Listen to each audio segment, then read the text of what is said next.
عن سالم بن عبد الله رضي الله عنهما عن أبيه أن رسول الله صلى الله عليه وسلم مر على رجل من الأنصار وهو يعظ أخاه في الحياء، فقال رسول الله صلى الله عليه وسلم: دعه فإن الحياء من الإيمان.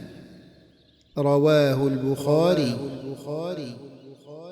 يعظ أخاه أي ينصحه ويعاتبه على كثرة حيائه، فأمره النبي صلى الله عليه وسلم أن يتركه على حيائه.